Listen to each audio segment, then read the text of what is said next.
Yorana et bienvenue sur Jurismana. Aujourd'hui, nous allons rapidement présenter le principe de précaution. Au premier abord, le principe de précaution est relativement simple à comprendre.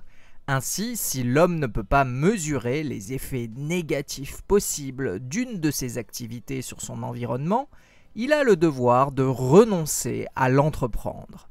Pourtant, en pratique, la nature et la portée du principe de précaution sont très controversées et difficiles à délimiter.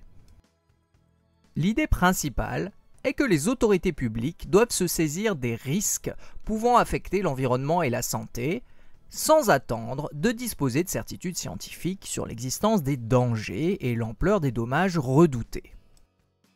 La principale critique ainsi émise à l'encontre du principe de précaution est que le risque zéro n'existant pas, son invocation intempestive risque de nuire au développement des activités économiques et pour ces critiques d'entraîner une décroissance, ce qui au passage et pour précision n'a pas été le cas depuis son application, car c'est un principe évidemment mis en équilibre avec d'autres libertés publiques. Le principe de précaution est aujourd'hui inscrit dans les plus importantes conventions internationales relatives à l'environnement, ainsi qu'en droit de l'Union européenne, et il est aujourd'hui mentionné à l'article 191 du traité sur le fonctionnement de l'Union européenne, qui énumère les principes devant fonder la politique de l'Union dans le domaine de l'environnement. Le principe de précaution a été introduit en droit national français par la loi numéro 95-101 du 2 février 1995 relative au renforcement de la protection de l'environnement, dite loi Barnier, en tant que principe général devant inspirer la législation relative à la préservation de l'environnement.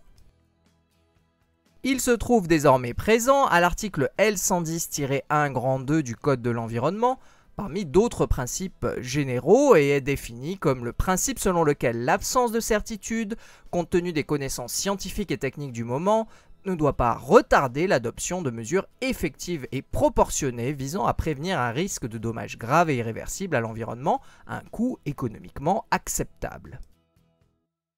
Le principe de précaution figure aussi à l'article 5 de la Charte de l'environnement de 2004, qui dispose que, lorsque la réalisation d'un dommage, bien qu'incertaine en l'état des connaissances scientifiques, pourrait affecter de manière grave et irréversible l'environnement, les autorités publiques veillent, par application du principe de précaution et dans leur domaine d'attribution, à la mise en œuvre des procédures d'évaluation des risques et à l'adoption de mesures provisoires et proportionnées afin de parer à la réalisation d'un dommage. Le juge national doit ainsi mettre en œuvre le principe de précaution au regard de la définition constitutionnelle, ainsi que celle du Code de l'environnement.